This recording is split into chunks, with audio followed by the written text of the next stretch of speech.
What's up YouTube, Dave from Zephyr Wargames. First of all, I hope you all enjoyed your holidays. I hope you all had a good Christmas for those that celebrate it, and I hope you all enjoyed the holidays regardless. So in front of me, as requested, I do have a Dinomist deck. This is the Dinomist deck from the duel videos, so if you haven't seen those, I'll put the link in the description those, in the link below so you can see them in action. And this deck was sent in by Matthew Lay, who played the deck. So, which is why everything is in multicolour sleeves, because I've literally put it together just so I can physically show you guys the deck. Now, obviously, in accordance with this as well, Dinomist has just had a new trap announced, which is amazing. So, I believe it is. This is all off the top of my head. You activate the trap, you set your scales, and then you can pop a card. I think like the trap's continuous, and you can when a Dinomist is destroyed, you can pop a card. But yeah, that's off the top of my head. Anyway, this is Dinomist Toad. Now, this deck is really, really strong. Like, it still has a couple of flaws in it, which hopefully the trap will help out when it does come out. But this deck, I mean, it's not very often you'll be able to say a deck that can make Toad and Infinity aren't going to be pushing for meta, which is a shame. But they can be quite a pain in the butt because they do also protect their scales and their other cards. So without further ado, we'll crack straight into this deck. It's relatively budget, apart from when you start getting into the extra deck. The main deck you can make really, really cheap. You can make a cheap extra deck. There is a budget Dinomist deck video, and again, I'll put that in the link in the description below if you are on a budget. But this deck is highly strong, or fairly strong, with the inclusions of Toad and Infinity. So if you want to start putting money into it, if you can put money into it, this is what you can do. So, we'll start off with Triple Dinomist Rex. This is probably the boss monster of the deck. So it's a scale 6. Once while this card is in your Pendulum Zone, you can negate the activation card effect that targets another Dinomist card you control and destroy it, card or cards. So the other one is if a Dinomist cards you control would be destroyed by battle or opponent's card effect, you can destroy this card instead. So that's basically the scales. Scale 6 does the when it's targeted, and scales 3 do when it's destroyed by battle or card effect. So Rex's monster effect is a level 5 machine, which is obviously weighs into infinity. So its effect is, if this card attacks, at the end of the damage step you contribute one other Dinomist monster, then activate one of these effects. This card can make a second attack on an opponent's monster in a row, and if it attacks a defense position monster, inflict piercing battle damage. Or shuffle one card from your opponent's hand at random or their side of the field into the deck. This card then gains 100 attack. So it's a really nice non-targeting shuffle. Oh, take the camera out. I'll keep doing this.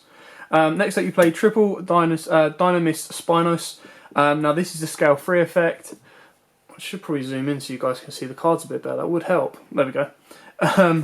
So its monster effect is you contribute one other Dinomist monster, then activate one of these effects. This card can attack your opponent directly this turn. This card can make a second attack during each battle phase this turn. So it's kind of like a strong, another version of Rex. They're pretty much identical. Next up, you go into your level 4. So you've got your level 4 Dinomist P-Ran, doesn't matter. And his monster effect is when this card destroys an opponent's monster by battle, you can add one Dinomist card from your deck to your hand. So you can start searching out your spells and traps. Next up is Triple Plesios. Now this card is really, really good. I really like this card. All face-up monsters your opponent controls lose 100 attack and defense for each Dinomist card you control. It's insane because you've got your scales, you're going to have your full board, and you're going to have your back row as well. And especially with the continuous trap, it's going to make it even stronger, and it just constantly weakens your opponent's monsters so that you can then go boff straight in. Next up is Triple Dinomist Ankylos. This card basically banish any monster destroyed by battle with this card with Dinomist monsters you control. Straightforward on that one. And then 2 Dinomist Stegosaurus or Stegosaur. If another pendulum monster you control battles an opponent's monster after damage calculation, you can destroy those monsters. So if they've got a big beater on board and you've got this guy on board, you beat it, take the battle damage, but then you get to destroy it. And then the final Dinomist is 1 Dinomist Brachion. So if you do not control Dinomist Brachion in your monster zone and your opponent controls a monster that has the highest attack on the field, even if it is tied, you can special summon this card from your hand. Now, obviously, there is Ceratops as well. You can bump Brachion up if you do want to focus more on the rank 5 engine. But this is quite a nice little, as you can see from Matt's videos, it's a nice balance between 5s and 4s, going for your Toads and Infinities.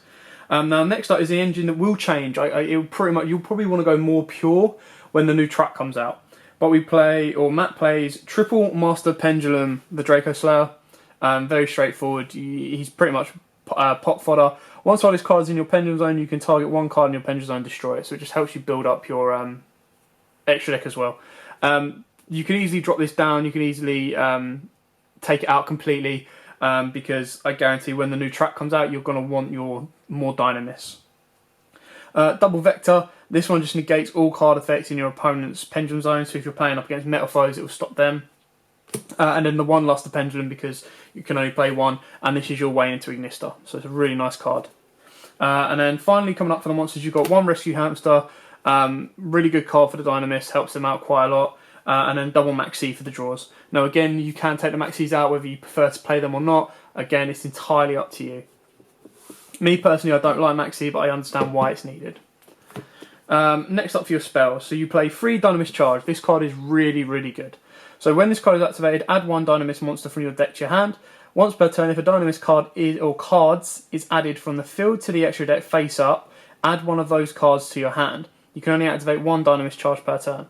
So basically, from what I understand, the return effect, so when one's destroyed comes back, can stack if you have multiple charges on board. But obviously, it's basically your Tenki for the deck, if you want to say it like that. So it helps you search out your cards, what you need. It helps you complete your scales, you activate your scales, and then when people are popping them, you're just getting it back to your hand for your scales anyway, rather than building up your extra deck. Next up, double MST, because you don't really have the fodder for Twin Twisters. And then your one-offs, your 1 Raigeki, your 1 Upstart, 1 Instant Fusion, and 1 Draco Face-Off. So that's just, they're pretty standard on this one. Obviously Upstart, again, me personally, I don't like Upstart, but I can understand why people are playing it. You don't banish a lot in this, so you're quite okay. Instant Fusion for your Norden target, because very, very rarely, you can take your Norden out if you want for rare fish, but very, very rarely are your monsters going to the extra deck. Going to the graveyard, because you do XEs, your extra deck is mainly XEs, but it does help. You don't want to overload with instant fusions in case you're just focusing on the pendulums. Next up we have the traps. Again, very, very light trap lineup. So you got 1 Torrential Tribute, you got 1 Bottomless Trap Hole, you got 1 Time Space Trap Hole, and you got 1 Solemn Warning. So my advice to Matt in this deck, because you've got such a light trap, if you wanted to, you don't have to, because you're obviously, if you're getting your rank 4s on board, you're 9 times out of 10 going into Shark, you could easily play Rafflesia in this deck. So that's it for the monsters. Now on to the extra deck. So let's be quite straightforward, we'll go straight for the XD. So you've got Shark, 1 Shark, and then your Toad. So you don't go into it as much, it's not your main focus in the deck. The main focus is more Pendulum, lowering your opponent's attack points, protecting your Dinomist cards, so on and so forth. Again, with the new trap, it will help out massively. You can easily bump Sharks up, Toads up if you really want to. You then got your Utopia play, Utopia the Lightning. You've got your Cyber Dragon play, your Nova to your Infinity. He then has 1 Abyss Dweller, which is pretty standard. Gaga Cowboy, again standard. Castell. Digestra Emerald, now, I mean, this could easily be the Rafflesia, because, again, it's very rare that your stuff's going into the grave, but then if you focus more on going into your XYZs, you've got more to shuffle back. And then the last XYZ is number 37, Hope Woven Dragon Spider Shark. Now, obviously, water, the deck is water, it helps out, works really well in this deck. Then on the fusions, we've got a Norden, standard, a Dinister, again, really standard in this deck when you're playing the Draco Slayer engine. Now the other fusion he did have is Bobara, I can't remember the exact one, the big beta fusion that when Nova's Warnage, you bring him out. I just couldn't find my one. And then finally you play the 1 Ignister, because you can in this deck, so why not? It is one of the best synchro cards out there when you can make it. So I mean, a deck that has the ability to make, well, you don't need to worry about Shark as much, but a deck that has the ability to make Infinity, Lightning, which is pretty generic, I mean, don't need to worry about that, Toad, and Ignister is pretty insane. Now, I know toads are quite expensive, so you can easily make this an infinity build, because infinities are slightly cheaper. I think they're about 8 to 10 quid. Your Ignises are really cheap. You can only play one anyway, and then your Lightning's still really cheap. So straight away, if you don't want to be dropping your 40 quids for the toads, 30 to 40 quids for the toads, you've still got a really, really strong out extra deck. And like I said before, this build is probably more focused on getting ahead and then XYZing and protecting yourself. It's a very, very strong deck. Matt has done really well at his locals with it. He is, obviously, as you can see from the videos below, he did really well against Madolches, and obviously then Madolches are really, really strong. Obviously, it was a combination of, you know, the OTK board plus a brick from Madolches not helping them out. But Matt has done really, really well. He has done a couple of 4-1s, a couple of, I think he's done 1-5-0, and this is against some relatively strong deck. He does put up a fight against the metal foes. It does put up a fight against toad heroes. Nowadays, the game is if you can get your board, who can get the stronger board out first. And Dinomist have that ability to do that. They are lacking a little bit, which hopefully when the new track comes out is their answer. I mean, a track card that is continuous, sets your scales for you, and then allows you to pop cards is insane. So, thanks for watching. I hope this helps. I hope this gives you guys out there that have asked for Dinomist deck profile an idea of the deck. It can be fun, it can be strong, and it can be cheap if you look in the right places. So thanks for watching. Don't forget to like, comment, subscribe, share. Check out our other videos as well. We've got loads more coming up for you. We are building up to our year anniversary. We are building up to the brand new year of 2017.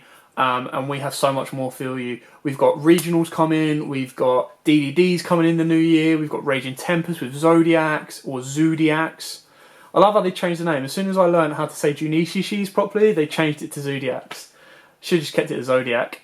So we've got those coming. You've got Lawn Mowing coming out, which could also be the return of Infernoids. I know there's a couple of people at Zephyr that are really, really happy about that. And that's just the start. That is only up till February.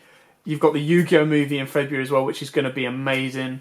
So we're really looking forward to that. So thanks for watching. Like, comment, subscribe, share. And as always, guys, happy dueling. If you like that video, why not check out our other videos available? We've got more deck profiles, pack openings, and of course duels. And don't forget to click on the most important button of all, that subscribe button, right in the bottom left hand corner.